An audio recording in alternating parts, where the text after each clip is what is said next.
What are you doing just standing there? We have to get out of here, quick! Haven't you heard? China developed a new super weapon called the Great Cannon. It's going to explode the internet!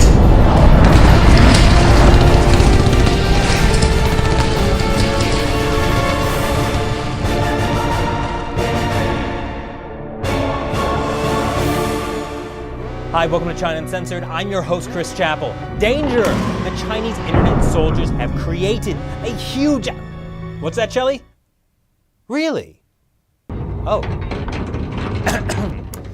Sorry about that little panic, folks. It turns out the internet is not about to be blasted with some sort of death ray.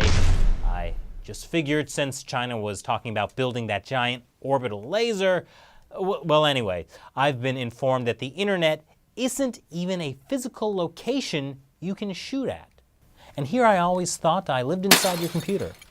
But there is a super weapon called the Great Cannon, and it is a very real device the Chinese regime has developed to take out critical voices on the internet.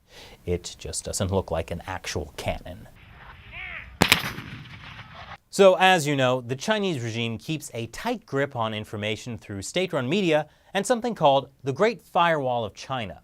It basically prevents Chinese netizens from seeing anything that might cause the formation of what's known as thoughts in the area of the body known as the brain. Doctors say that when the brain begins to form thoughts, it can result in a potentially deadly condition known as thinking. Now, there are ways to get over the Great Firewall, and there are American websites that help Chinese netizens view blocked content within China. A website like this, called GitHub, became the first known target of the Great Cannon.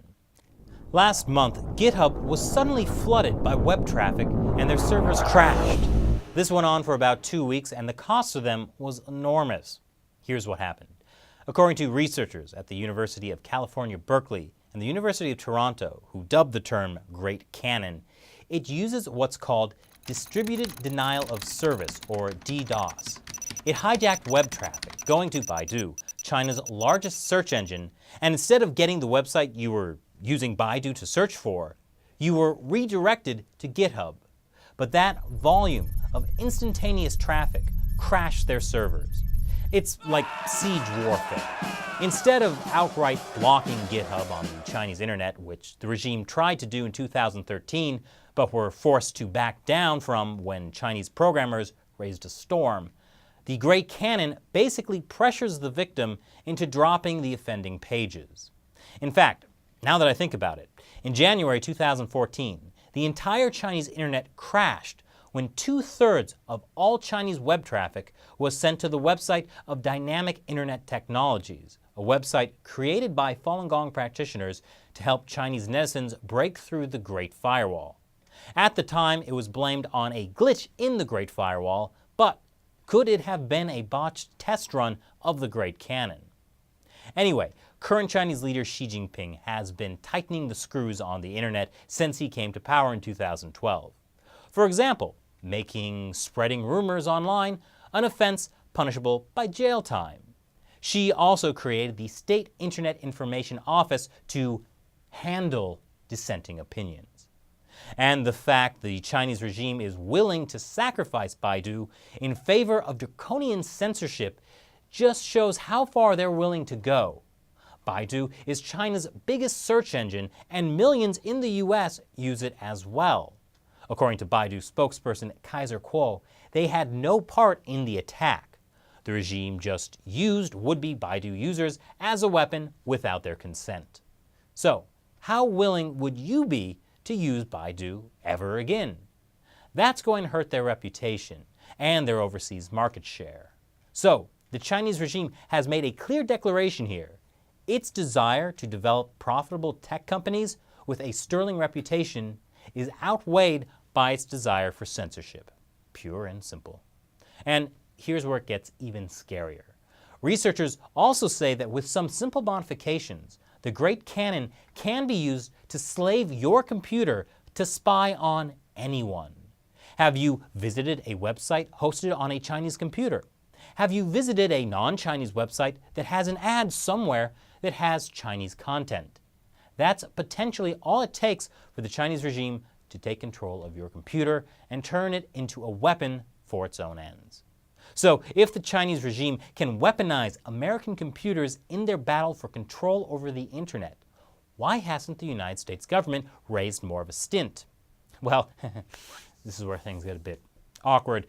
According to documents leaked by Edward Snowden, the Great Cannon is very similar to one designed by the NSA and its British counterpart, GCHQ.